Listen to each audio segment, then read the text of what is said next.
It's that time again. The annual conference of the American Society of Ag Consultants, otherwise known as ASAC, is going to be held in Fort Myers, Florida, this November 4th and 5th. Kurt Covington is one of 9 professionals who will address the conference. The other speakers who will cover a wide range of topics represent Florida Farm Bureau, Florida Citrus Commission, University of Tennessee Institute of Agriculture, National Ag Law Center, Risk Mitigators and Advisors, Tyler Associates, as well as the lead economist for dairy at CoBank, and myself, Chrissy Wozniak from North American Ag. The day and a half of presentations will be followed by ag tours on Tuesday afternoon at Echo Farms, one of my favorite places here in Fort Myers. Attendees will experience farming at its most creative, with unique demonstrations, plants, and techniques being used to help farmers and urban gardeners in developing countries. A second tour at Echo will showcase simple technologies that can improve food, water, and shelter for millions of people. A third tour of a hydroponic grower is also being planned.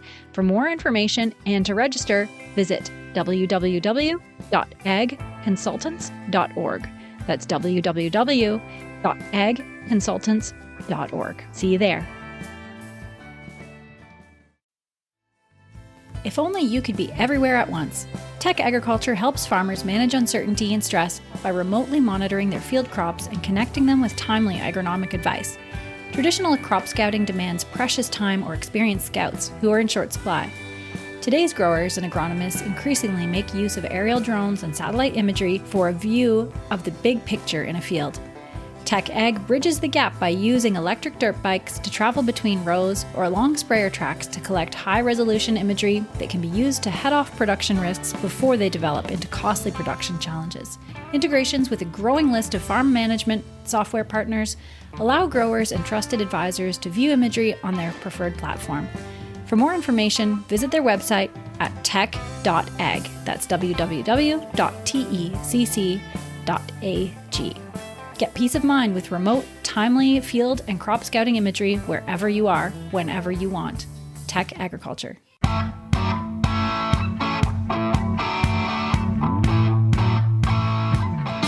and welcome to the North American Ag Spotlight. I'm Chrissy Wozniak. My guest today has testified on behalf of RCAF USA members before Congress and executive branch agencies, has managed numerous lawsuits on behalf of the organization, and is the organization's registered lobbyist.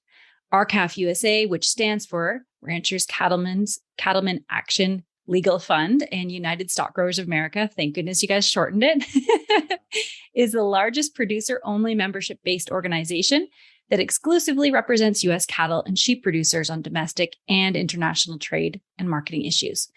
Today, we're going to talk about what's going on with the Dutch farmers' protests and what the implications could be for North America. From Billings, Montana, I would like to welcome RCAF USA CEO Bill Bullard. Welcome, Bill, and thank you so much for your time today. My pleasure, Chrissy. Thank you. So first of all, can you tell me a bit about your background? Well, I'm a former rancher from South Dakota. I've been involved in state government with the Public Utilities Commission of South Dakota, and I've made this full circle. I was once a cow-calf producer in the U.S. cattle industry, and now I represent farmers and ranchers across the United States that raise cattle. Wonderful. And tell me a little bit more about RCAF and its mission.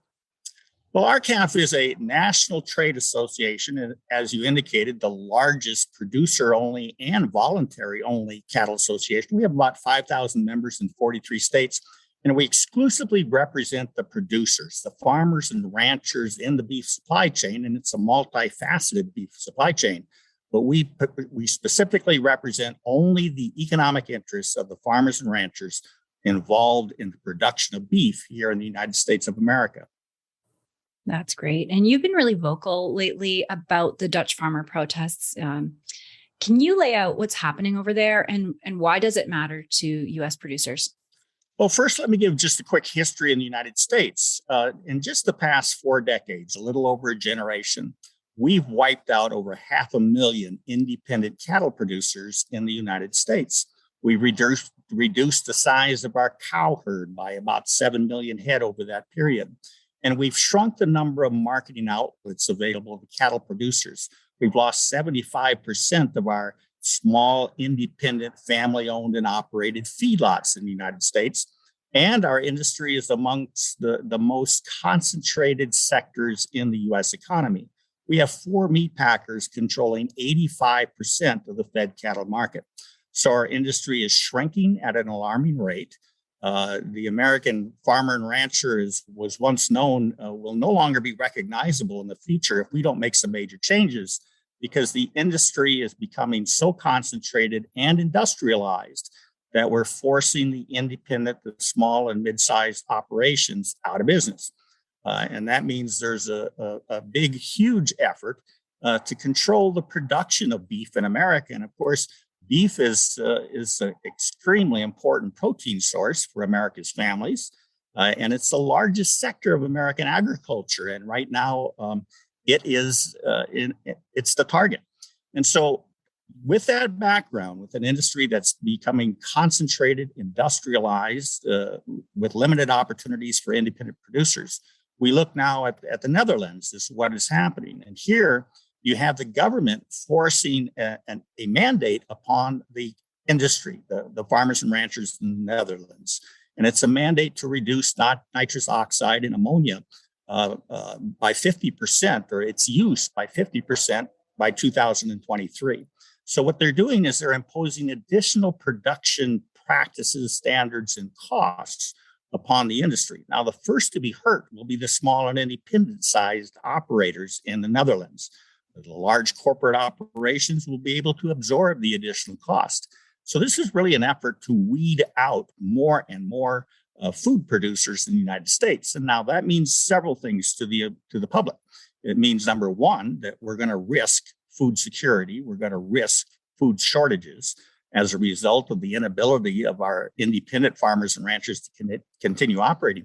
But we're also going to promote import penetration, because what the farmers can't do in the Netherlands, of course, it's going to be imported from China or other places that don't have such stringent standards imposed on their independent producers. And if you look back at what's really driving this, it's the World Banks, it's the Rabobank, it's Unilever. Many of those are headquartered in the Netherlands. And so the Netherlands is ground zero for a concerted effort by the government and by private-public partnerships to force independent producers to meet standards that are today untenable, that will essentially force them out of business. And the Netherlands government has acknowledged that many farmers in the Netherlands simply will not be able to comply with these new mandates. And so this is a serious situation for cattle producers, particularly, but farmers and ranchers all across the world. Yeah, that's a great explanation. And Canadian Prime Minister Trudeau also, he wants to impose drastic climate change restrictions on farmers, just like in the Netherlands. So why are these countries using the food supply chain of all things to push their agenda? Well, they're looking at the sector of the economy that is most vulnerable to this kind of pressure from either public-private sources or the government. Independent farmers simply do not have the wherewithal to stand and defend themselves against this type of an onslaught. And so it's cherry picking. They picked the easiest sector of the economy to force the mandates upon, and then they provided a scapegoat. And they're pointing their fingers at the farmers and ranchers and saying, well, they're the cause of climate change and they're the cause of the pollution. But if you look back over this same period that we have seen a drastic reduction in the number of cattle producers. This is also the time where there's been some significant changes in how farming practices actually occur. And these aren't practices that were led by the independent farmers and ranchers. These are practices that were born in government policy and then perpetuated through land grant colleges and universities, and then in a more hands-on approach through county extension agents. I mean, they've been telling farmers that you don't have to rotate crops and you don't have to use your own manure, and you need to become specialized, and you need to begin the practice of monoculture, where you plant corn on corn on corn on corn, for years. And in order to do so, you have to supplement the nutrition in the soil. And there's the chemical and fertilizer companies that were promoting this. So the effort was made to become larger, to become more efficient through the use of artificial sources like pesticides and herbicides. And so we've increased the use of that in order to achieve the government policy of planting fence row to fence row to feed the world. And farmers have complied. And there's really been no other option. And so now that we've reached this level of fertilizer use and other chemical use, and it's a level that was driven by government policy and public-private partnership, certainly not by the independent producers. And now you point your finger at the independent producer and say, well, you're to blame. You're the reason that you become dependent on these fertilizer sources that they now claim are creating a challenge for the climate. So this is a vicious circle, and the independent producer has been caught in the middle, and they're the least able to withstand these additional costs. And even today, our cattle industry has seen depressed prices for over 8 years at a time when consumers are paying super inflated prices for beef. That's and right. The problem here is there's a bottleneck in the beef supply chain. The bottleneck is the multinational meat packers that are controlling the shots, and they are limiting timely access to the marketplace for independent producers. They claim we have a shortage of slaughter capacity in the United States, and therefore there's less demand for cattle. As a result, cattle prices have fallen. And at the same time, because there's fewer cattle, consumers are demanding more beef, and that's driving the demand for beef. So consumers are willing to pay super inflated prices for beef. And so we are seeing an anomaly here in the economy, and that is consumers paying record high prices for beef at the same time independent family-sized cattle operations are dropping like flies. And now you add this environmental issue, this climate issue, where the producers are the target. They're going to eliminate producers and claim that this is somehow going to benefit the citizens by saving a planet that the independent farmers and ranchers certainly are not responsible for the degradation that has been identified. Right. Yeah. That makes it the sad truth, I guess. It reminds me of the Hunger Games. Yes. Yeah. And so what about the 2023 Farm Bill? Is it likely to help or hinder? Also considering that the House will likely flip in November, should that give us any hope? Well, we're going to have to just keep fighting because, we've been at this for a long time. I've personally been at this for over 20 years with RCAF USA, trying to preserve an economic opportunity for independent-sized cattle operations across the United States. And the fact is we've been losing. We continue to lose producers, as I've talked about.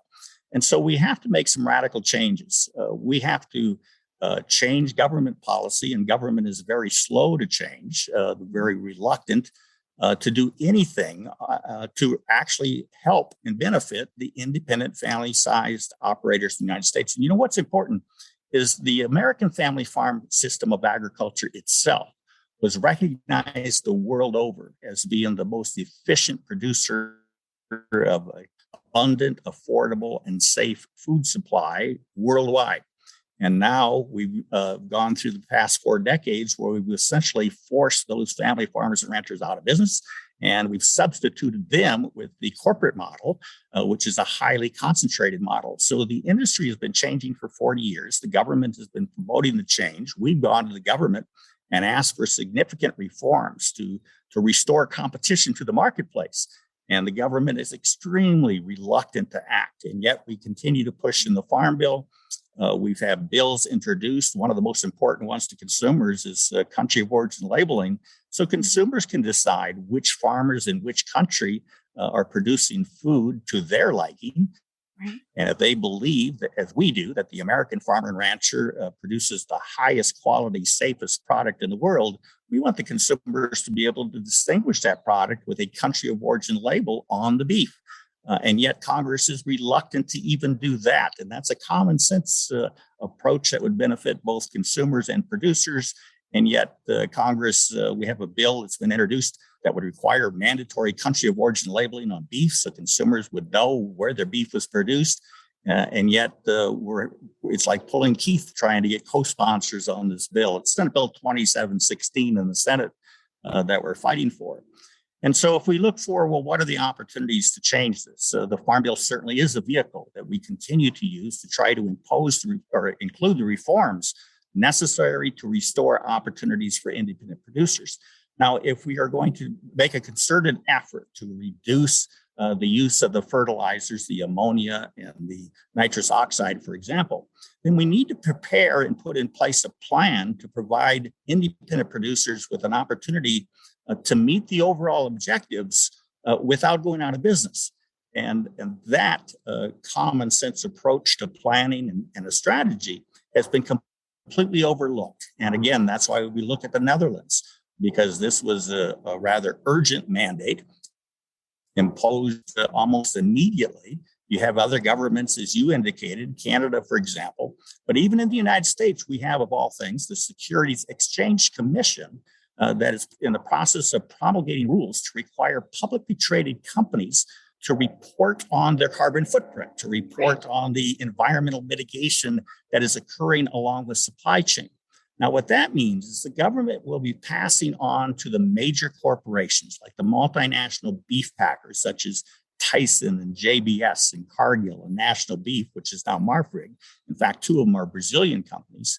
But the government will be passing on to these private corporations the ability to impose restrictions on market access. So, for example, and you go back even further, and you're talking about the World Bank, you're talking about the ING Corporation, you're talking about Rabobank, you're talking about investors that want to invest where we have environmental, social, and corporate governance that is meeting the purported desires of the investors. And so you will have the banks requiring the multinational corporations to meet certain standards. You've got the Securities and Exchange Commission in the United States that intends to do the same thing. And how, it's an imprecise measurement in terms of the carbon footprint that is in place here. But the important thing is you have the corporations can now say that in order to have access to the marketplace, you have to meet and report on these certain new environmental standards. And if you do not have access to the marketplace. And that's how you force independent producers out of business. And we have running parallel with what's happening in the Netherlands is what's called the Global Roundtable for Sustainable Beef. And here you have the world banks and you have the multinational corporations all attempting to dictate to the independent producer the production standards they need to meet in order to have access to the marketplace. And so what is happening, instead of looking in the future and saying there are new opportunities available to us, the threat is becoming greater and greater as each day passes. And again, that's why we stood up and said we support the Dutch farmers, because they are at ground zero. They're at ground zero for an effort, a worldwide effort, to begin controlling the food supply and controlling those who produce the food. And as you said, we're going to continue fighting in the Farm Bill. It's an uphill battle when we're dealing with these multinational corporations and the lobbyists for these world banks. We're up against some of the most powerful political and economic forces the world has ever known. And we witnessed that. And so that's one of the reasons that we have jumped ship, if you will, and not focused exclusively on Congress or the executive branch, but we've used the third branch of government, the judicial branch. And we have a national class action antitrust lawsuit against these very packers, some of which are involved in this overall climate change effort to impose new standards on producers. So we have a lawsuit pending in federal district court, and the lawsuit alleges that the four meat packers have conspired to artificially depress prices paid to America's cattle producers while simultaneously inflating prices paid by America's consumers. And so we are on the front lines, if you will, in trying to seek reforms. And what's extremely important is every farmer and rancher out there And when I say every, of course, there are exceptions, but for the most part, every farmer and rancher out there is a premier steward of the land. They want nothing more than to maintain, the ability of the soil to continue producing, to maintain wildlife, to maintain habitat, to take care of the land so that they can pass it on for generations to come. Yeah. And so they should not be in the sites as they are in terms of being designated the culprit in causing the climate changes that people are complaining about. We have to look at this from a more responsible and prudent and common sense approach. And the government certainly isn't doing that, and the multinational corporations certainly aren't doing that. So what we really need is we need the people's involvement. We need the people to stand up and say that they support the American farmer and rancher. They want to continue with a family farm system of food production. They don't want it to be corporatized and industrialized. And we need to slowly turn this train around. Absolutely. I couldn't agree more. And to break it right down, why is globalization such a threat to liberty and independence? I think that's really what it kind of all boils down to, and people need to understand. It certainly is, because anytime that you take away the opportunities to be successful economically and financially, what you have done is you have begun to impart control over the citizenry.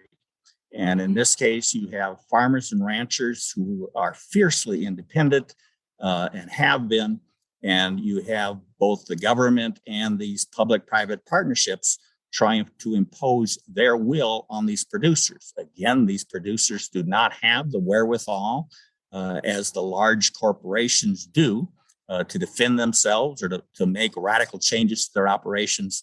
And so it essentially it begins to do more than just affect their liberty and independence. It strips them of it, and that's the risk. Is that if we do not stand up for the rights of the citizens, the rights of farmers and ranchers to continue producing the best food in the world and doing it under the best of conditions, and instead you have closed boardrooms where the decisions are made as to who's going to be producing your food and who is not. That's what's happening here. You are eliminating opportunities. You are stripping the independent farmers and ranchers of their independence and liberty, and you're putting the nation's food security at risk. Yeah, and there are a lot of people out there that I don't like politics. Oh, I don't, oh, I'm sure it's not so bad. Oh, I'm sure, nobody wants to starve. They're not. But, I've read Klaus Schwab's books. I know what the mission is. Why do you think so many people are kind of treating globalization as a conspiracy theory when they've actually laid out all their plans in great detail, and anybody that wants to look can just go and look for themselves? So why do you think that is? Well, it's difficult to believe that there are forces at work that are trying to dictate, your everyday life, and controlling the food, controlling the energy. Those have been conspiracy theories for decades.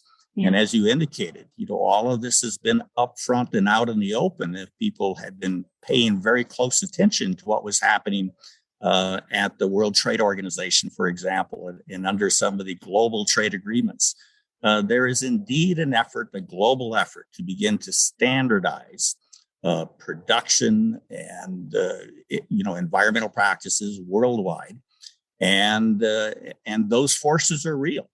And one of the best examples of that was when we did have country of origin labeling for beef. From a period of 2013 to 2015, consumers could go to the grocery store and find beef that was labeled, born in Uruguay, raised in Uruguay, and harvested in Uruguay. Or they could choose beef that was born, raised, and harvested in the United States, or they could choose beef that was born in Canada, raised in the United States, and harvested in the United States. We had country of origin labeling. But Canada and Mexico and the multinational meat packers supported the two countries' efforts to file a complaint at the World Trade Organization. And the World Trade Organization ruled that the United States constitutionally passed mandatory country of origin labeling law violated global trade standards. And as a result, they told the United States, you either repeal or change the law, or we're going to authorize Canada and Mexico to impose retaliatory tariffs of over $1 billion on the United States of America. And Congress folded at the behest of the World Trade Organization and repealed mandatory country of origin labeling for beef back in late 2015. And that's why consumers today can go to the grocery store and see a product that says product of the USA on a beef product. And in fact, that product may be a beef product that was exclusively produced by foreign cattle producers in Uruguay and harvested there and processed there. And the reason for that is these same multinational corporations have convinced our government, the U.S. Department of Agriculture, to allow them to bring in foreign beef products with a foreign label on it, bring it into the United States. For example, beef from Nicaragua could be brought into the United States, labeled as a product of Nicaragua. But it can go through a U.S. processing plant and they can remove the label on the beef, throw the Nicaraguan label in the garbage, and then put a new wrapper on the beef product and slap a product of USA label on it. And that is perfectly legal under today's U.S. Department of Agriculture rules and regulations. And we've been fighting that for years. In fact, we fought it and won when we got country of origin labeling passed, but it was the World Trade Organization that caused the repeal of country of origin labeling in the United States. And now, as citizens call their members of Congress and say, we want you to restore mandatory country of origin labeling for beef so we know where our food is produced, so that we know our food is produced in the country with the most stringent health and safety standards in the world. Now their members of Congress will tell them, well, we can't do that because the World Trade Organization says that this is a barrier to trade. So there's a perfect example of how what once was a conspiracy theory is now firmly established as reality, that we are being dictated to by a global tribunal. And Congress is shaking in their boots anytime that tribunal issues an edict. And so this is a serious problem. And so for those people who said, oh, this is politics, we don't want to get involved, we must get involved. Otherwise, others will dictate the future for ourselves and our children and our grandchildren. That's it. And what can people do? What's the call to action? What needs to be done? Well, they need to be firm, but respectful when they call their member of Congress and tell them exactly what they want. For example, they should pick up their phone and call both their senators and their representative and say, we demand that you restore for us the opportunity to choose where we want our food produced. You must pass mandatory country of origin labeling. And they should call and say, we value competition. We value our rights. We respect the U.S. Constitution. We don't think that there should be any other superior form of government dictating how we live our lives in America. We must begin to take control of our own destinies. And to do that, we must break away from this global governance effort that is not just well underway, it's firmly established. Right. Yeah.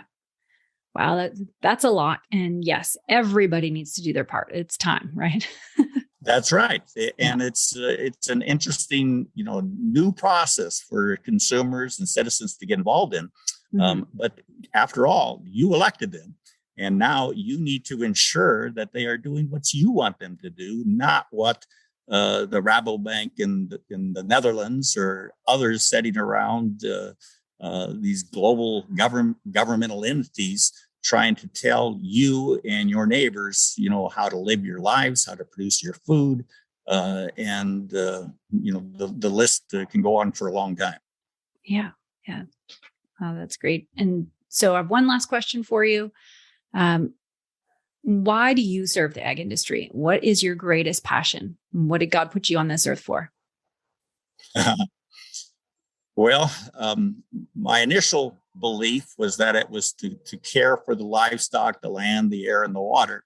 And as circumstances played out, I now realize that my role is to ensure that today's farmers and ranchers, family farmers and ranchers, have an opportunity to be successful, to be economically successful, and to continue producing the best food in the world and continue doing it under the best of conditions, and continue to enjoy and preserve their liberty and independence, in the best country in the world, and that's right here in America. But we have to make changes, and we have to fight for those changes, and that's what I believe I'm here to help do.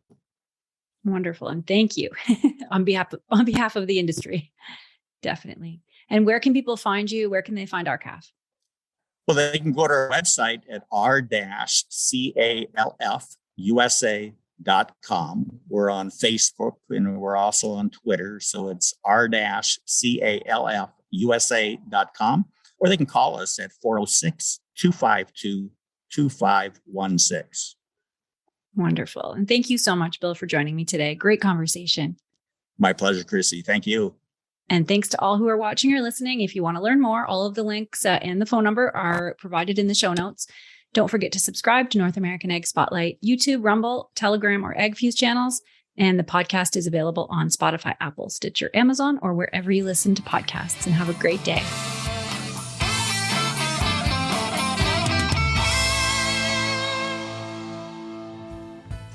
Thanks so much for listening to today's Ag Spotlight episode, where we put the spotlight on people and companies doing great things for the agricultural industry. Don't forget to subscribe on Apple, Amazon, Spotify, Stitcher, or on your favorite podcasting platform, and give us a 5-star review. You can also follow us on YouTube and Rumble to see the video version of Ag Spotlight. Also, head on over to NorthAmericanAg.com to subscribe to our Industry Connect update newsletter. If you're interested in advertising opportunities, email us at connect@NorthAmericanAg.com. Thanks for listening.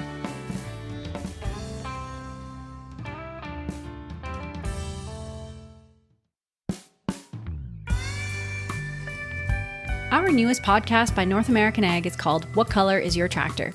The stories behind the ag brands you love and the ag brands you love to hate. Hosted by me, Chrissy Wozniak. We take a deep dive into the companies that have built modern agriculture. Subscribe on your favorite podcasting platform. Go to whatcolorisyourtractor.com. Available on Apple, Amazon, Spotify, Stitcher, or wherever you listen to podcasts.